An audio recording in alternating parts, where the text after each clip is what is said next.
Allah ya Allah, Allahu Allah ya Allah, şefaat ya Resulallah. Mevlaya salli ve sellim daiman abadan ala habibike hayril halqi kullihim.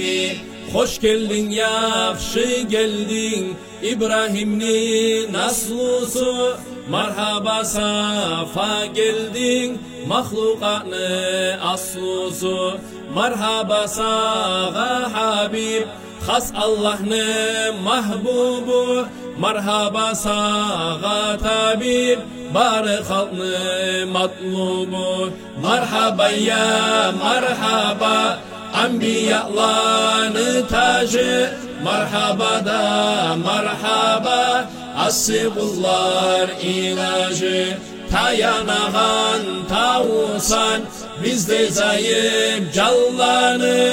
Yibanağan bağusan, Allah süyen kullanı.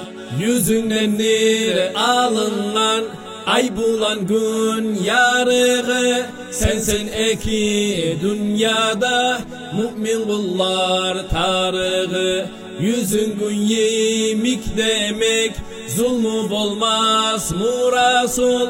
Dünyanı tutkan nürün, yüzünden algansın ol. Minden bir payın kadar, Yusuf'ta olmak için. Zulaykhanı habarı, dünyanı tuttu bütün. Talaysız olmak için, azalda iblis sözü. Adamların ürünü, görmedi onu gözü. Bir kere görgen Musa, senin ürünü ona.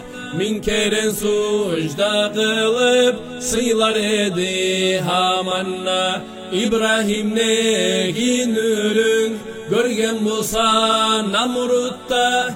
Sözlerin inkar etip, atarmedi otkada.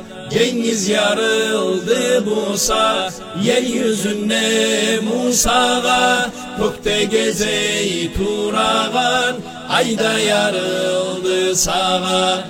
Musa'nın asasından, parmağın işarası.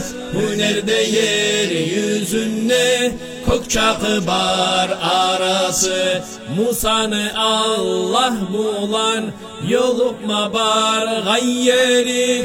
Şolturu sayna Musa, onça tugul hüneri. Sen barıp yolukkan yer, arş edi mirac edi. Ayağın topurağı, arş üstüne tac edi. Senden son İsa kaytıp, gelse de yeryüzüne. Şeriatından özge, yol bulmayacak özüne. Azrail hiç kişiden izni talep etmeyen. Ama senin iznusuz öz işin yürütmeyen. Süleyman'ın şu kadar hüneri muhurunne. Seni atın tabulgan, yazı var yerine. Her yerde Allah özü, atın yazağan zaman. Seni de atın tutup, yaza yürügen Haman. Mevlaya salli ve sellim daiman abadan ala habibike hayril halqi kullihim. Mevlaya salli ve sellim daiman abadan ala habibike hayril halqi kullihim.